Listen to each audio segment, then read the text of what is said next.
Good evening. आज जो हमारा इतिहास सब्जेक्ट से जो हमारा जो टॉपिक है, जो हमारा चैप्टर है, वो है सिंधु घाटी सभ्यता। आज हम सिंधु घाटी सभ्यता के बारे में विस्तार से चर्चा करेंगे। भारत की सबसे प्राचीन सभ्यता है जो सिंधु घाटी सभ्यता है। तो आज हम चर्चा करेंगे कि सिंधु घाटी सभ्यता को और किस किस नाम से जाना जाता है। तो सबसे पहले हम इसी पर करते हैं कि सिंधु घाटी सभ्यता ही इसे क्यों कहते हैं। उत्खनन से प्राप्त जितने भी अवशेष प्राप्त हुए हैं उनमें सर्वाधिक जो अवशेष हैं वो सिंधु नदी व उसकी सहायक नदियों के किनारे प्राप्त हुए हैं। इसको सिंधु घाटी सभ्यता क्यों कहते हैं? क्योंकि उत्खनन यानी खुदाई से जितने भी अवशेष प्राप्त हुए हैं उनमें सर्वाधिक जो अवशेष हैं वो सिंधु नदी और उसके सहायक नदियों के किनारे प्राप्त हुए हैं, इसलिए इसका नाम सिंधु घाटी सभ्यता रखा गया। दूसरा इसका नाम है हड़प्पा सभ्यता। तो हड़प्पा सभ्यता जो सबसे पहले जो खोजा गया स्थल है 1921 में, सबसे पहले जो स्थल जो मतलब खुदाई से प्राप्त हुआ है वो हड़प्पा है। उसी के नाम पर इसको हड़प्पा सभ्यता कहते हैं। और तीसरा जो नाम है वो है कांस्य युगीन, कांस्य ताम्र। तो ये औजार के आधार पर है कि खुदाई में इस सभ्यता के स्थल पर जितने भी खुदाई की गई है वहां से जो औजार मिले हैं धातु के वो कांस्य तांबे के, जिस कारण इसको कांस्य युगीन सभ्यता भी कहते हैं। चौथा इसको आद्य ऐतिहासिक काल की सभ्यता कहते हैं। आद्य ऐतिहासिक काल ये स्क्रिप्ट के आधार पर कहा जाता है। आद्य ऐतिहासिक काल यानी कि लिपि के आधार पर। तो एक तो प्रागैतिहासिक काल जो पहले बताया गया वो एक ऐसा काल था जिससे हमें लिखित साक्ष्य प्राप्त नहीं हुए। तो जहां से जिस तरह या जिस युग से हमें लिखित साक्ष्य मिले नहीं है वो प्रागैतिहासिक काल की सभ्यता है। और जो यहाँ से यानी सिंधु घाटी सभ्यता से हमें लिखित साक्ष्य तो मिले हैं लेकिन हम उन्हें पढ़ नहीं सकते हैं, इसलिए इसको आद्य ऐतिहासिक काल कहते हैं। और ऐतिहासिक काल में वो जो लिखित साक्ष्य मिले हैं और उन्हें हम पढ़ भी सकते हैं। तो इस प्रकार सिंधु घाटी सभ्यता के नामकरण से संबंधित है। सिंधु घाटी सभ्यता सिंधु नदी के और उसकी सहायक नदियों के किनारे सर्वाधिक अवशेष प्राप्त हुए, इसलिए इसको सिंधु घाटी सभ्यता कहते हैं। हड़प्पा सभ्यता यानी कि भारत का सबसे पहले जो स्थल खोजा गया था वो हड़प्पा है। भारत का सबसे प्राचीन शहर हड़प्पा। और औजार के आधार पर यह कांस्य युगीन की सभ्यता है, यानी कि वहां से जो औजार प्राप्त हुए हैं धातु के वो कांस्य और तांबे के हैं सर्वाधिक। और आद्य ऐतिहासिक काल आपको बता ही दिया गया है कि यहाँ से जो अवशेष प्राप्त हुए हैं, लिखित साक्ष्य जो प्राप्त हुए हैं, उनको हम पढ़ नहीं सकते। यहाँ की जो लिपि है वो चित्राक्षर लिपि है, चित्राक्षर लिपि। और भारत का सबसे प्राचीन शहर हड़प्पा है। और ये जो सिंधु घाटी सभ्यता है, हड़प्पा कालीन सभ्यता है, यह एक नगरीय सभ्यता है, नगरीय सभ्यता। और वैदिक सभ्यता है जो ग्रामीण सभ्यता है। तो अब हम इसके बारे में आगे चर्चा करेंगे खोज से संबंधित। सिंधु घाटी सभ्यता की खोज किसने की, इस पर हम चर्चा करते हैं। अब हम जानते हैं कि सिंधु घाटी सभ्यता की खोज किसके द्वारा की गई, इसका जो खोज है वो किस प्रकार हुई। तो सबसे पहले जो है चार्ल्स मेसन नामक एक अंग्रेज था। चार्ल्स मेसन ने 1826 ईस्वी में इसका पता लगा दिया था कि सिंधु घाटी सभ्यता के बारे में सबसे पहले किसने पता लगाया, तो याद रखना चार्ल्स मेसन ने।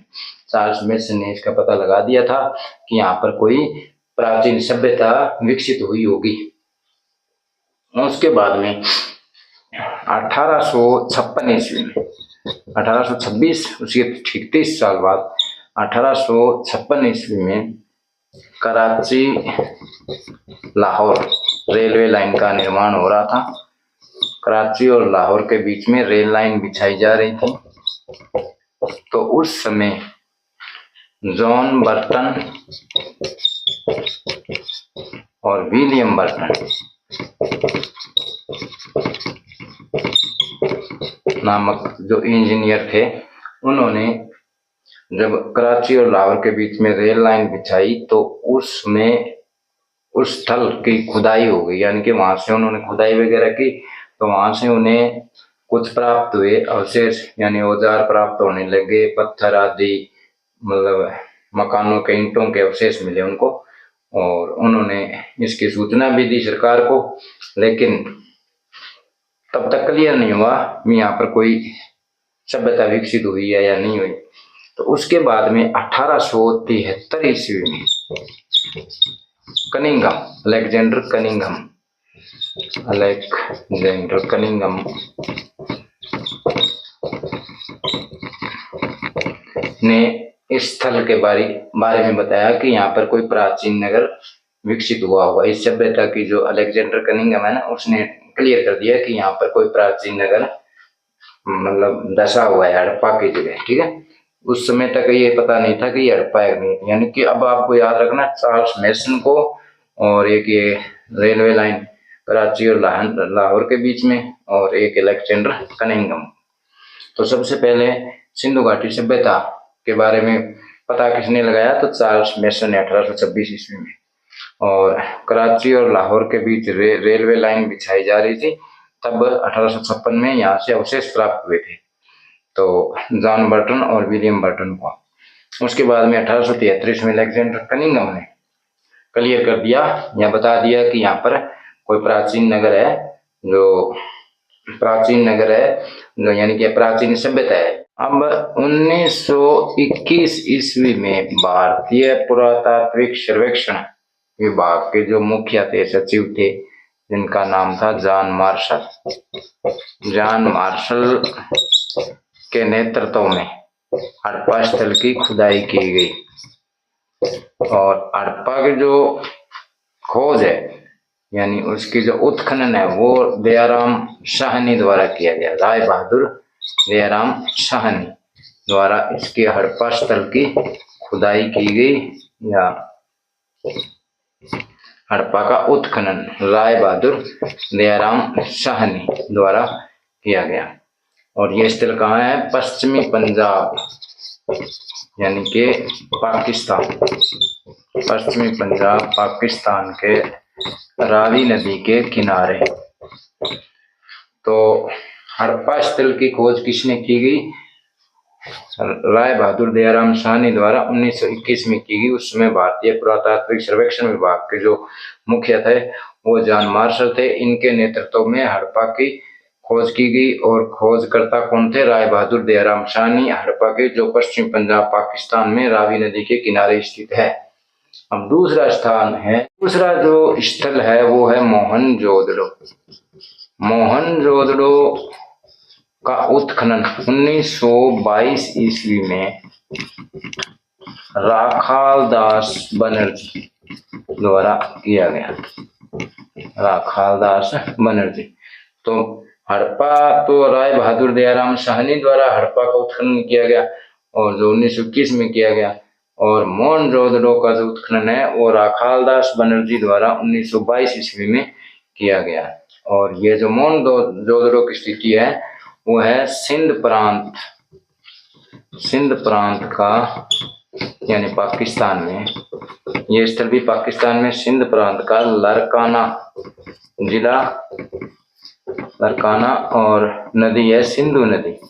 ये जो स्थल है सिंधु नदी पर पाकिस्तान के सिंध प्रांत के लरकाना जिले में सिंधु नदी के तट पर मोहनजोदड़ो सभ्यता की खुदाई की गई, या मोहनजोदड़ो स्थल की खुदाई हुई। अब हम जानेंगे कि सिंधु घाटी सभ्यता का काल क्या है। एक प्रणाली है carbon dating C14। Carbon dating C14 एक प्रणाली है जिससे उत्खनन से प्राप्त अवशेषों की आयु ज्ञात की जाती है, यानी कि अवशेषों की उम्र का पता चलता है। अवशेषों की आयु यानी कि कोई अवशेष निकलते हैं उत्खनन से, उनका पता चलता है ये कितने पुराने हैं, ठीक है। अब इसके आधार पर यानी कार्बन डेटिंग C14 प्रणाली के आधार पर जो सिंधु घाटी सभ्यता है उसका जो कालक्रम है, यानी कि इसका जो सिंधु घाटी सभ्यता का कालक्रम है 2300 ईसा पूर्व से 1750 ईसा पूर्व के मध्य। यह आपको याद रखना है कि सिंधु घाटी सभ्यता का सही कालक्रम कौन सा, तो 2300 ईसा पूर्व से 1750 ईसा पूर्व के मध्य। सभ्यता का विस्तार हम जानेंगे, इसके विस्तार के बारे में कि कितनी विस्तृत थी। तो इसका जो विस्तार है वो उत्तर दिशा में, यानी उत्तर में जम्मू कश्मीर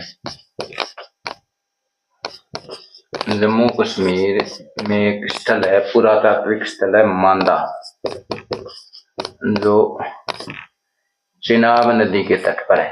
चिनाब नदी जो मांदा है वो चिनाब नदी पर है उत्तर में, और दक्षिण में जो स्थल है, जो पुरातात्विक स्थल, तो वो है दाइमाबाद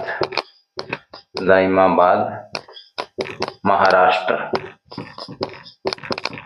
और नदी है गोदावरी नदी के तट पर। यानी कि उत्तर में मांदा जम्मू कश्मीर में है जो चिनाब नदी के तट पे है, और दक्षिण में है जो दाइमाबाद महाराष्ट्र गोदावरी नदी के तट पर है। अब इसके बाद में पूर्व में जो स्थल है वो है आलमगीरपुर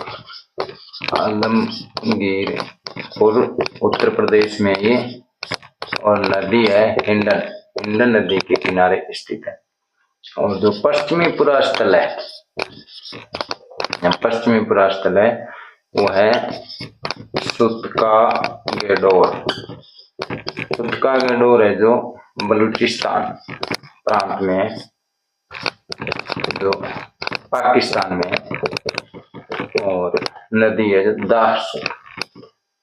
दास्त नदी है जो, मतलब हम देखिए उत्तर में जम्मू कश्मीर में मांदा चिनाब नदी, दक्षिण में दाइमाबाद महाराष्ट्र गोदावरी नदी, पूर्व में आलमगीरपुर उत्तर प्रदेश हिंडन नदी, पश्चिम में सुतका गेडोर बलूचिस्तान यानी पाकिस्तान में ये दास्त नदी है, उसके तट पर स्थित है। तो इस प्रकार इसका विस्तार था। इस प्रकार सिंधु घाटी सभ्यता जो उत्तर दक्षिण पूर्व पश्चिम, इस प्रकार ये कुल मिलाकर लगभग 13 लाख वर्ग किलोमीटर एरिया में विस्तृत थी। और ये जो सभ्यता है, अगर इसमें पूछ लिया जाए कि इसकी आकृति कैसी है, तो आप इसका आंसर त्रिभुजाकार लिखेंगे।